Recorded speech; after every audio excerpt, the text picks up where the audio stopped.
This Canary Seed project is being led by Brianne McKinnons out of the Northeast Agricultural Research Foundation. The trial compares two seeding rates with and without added potash on two classes of canary seed. The variety Lumio represents a human consumption hairless class, and Keat represents a haired variety targeted for the birdseed market. Keat should be higher yielding, but it's itchy for the harvest operator. I've created figures from the tables in Brianne's report and have kept everything as kilograms per hectare. For those of us who think in pounds per acre, we'll have to do a little math and multiply these numbers by roughly 0.9. In other words, 100 kilograms per hectare is equivalent to roughly 90 pounds per acre.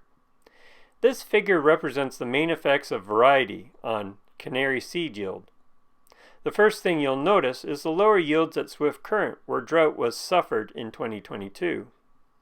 As expected, the birdseed variety Keat was significantly higher yielding at Melfort, Swift Current, and Indian Head. My site at Yorkton had to buck the trend, as CDC Lumio was significantly higher yielding. It should be noted that we had a severe hail event on June 23rd. While the canary seed was not advanced when the hail occurred, it is possible that CDC Lumio was better able to recover from the hail damage and yield more.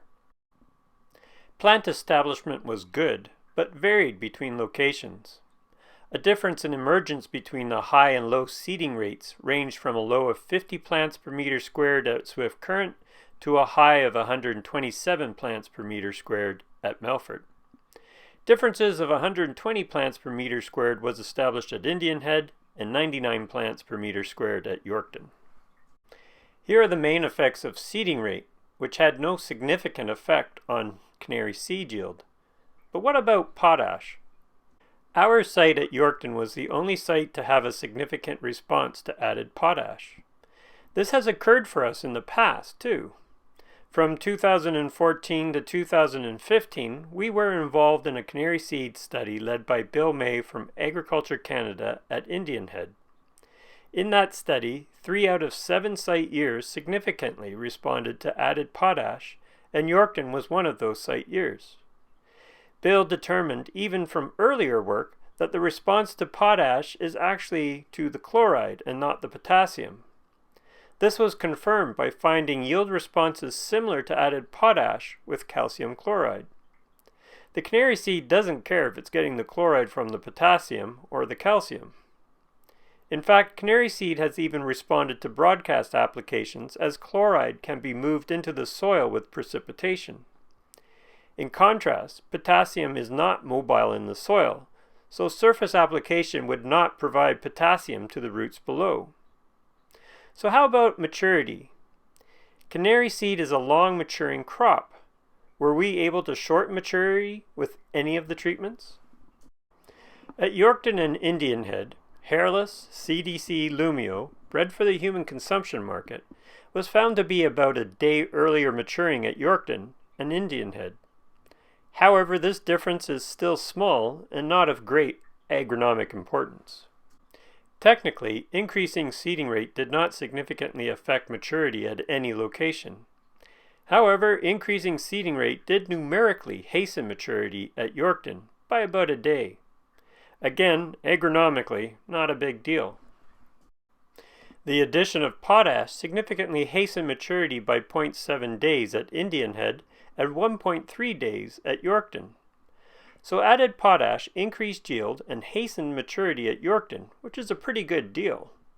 But how did potash affect lodging?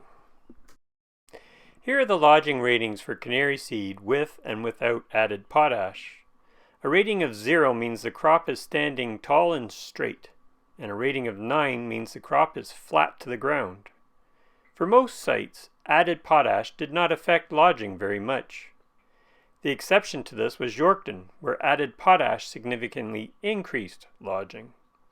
The increased lodging likely occurred because added potash also significantly increased yield at this site. Lodging was significantly more for the hairless variety CDC Lumio at both Melfort and Swift Current. Numerically, this was also true at Yorkton. I won't show you the data, but seeding rate did not have an effect on lodging.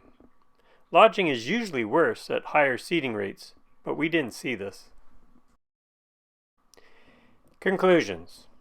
Keat, a hairy variety for the birdseed market, was usually higher yielding than CDC Lumio, a hairless variety for human consumption.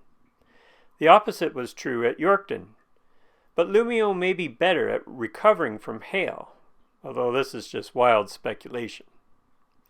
Lodging tended to be higher for CDC Lumio. Maturity differences between varieties and seeding rates were small. Adding potash increased yield, but only at the Yorkton site. Despite high soil K and chloride, it still increased yield. Adding potash didn't have large effects on lodging at most sites, except Yorkton. At Yorkton, added potash increased lodging, but this may have been due to the increased yield potential. Added potash hastened maturity by up to 1.3 days at Yorkton, an added benefit to the yield increase that was also received from adding potash at this location. So thanks to Brianne with NARF and Kevin Hirsch with the Canary Seed Development Commission of Saskatchewan for developing and leading this project. And of course, thanks to Adopt for the funding.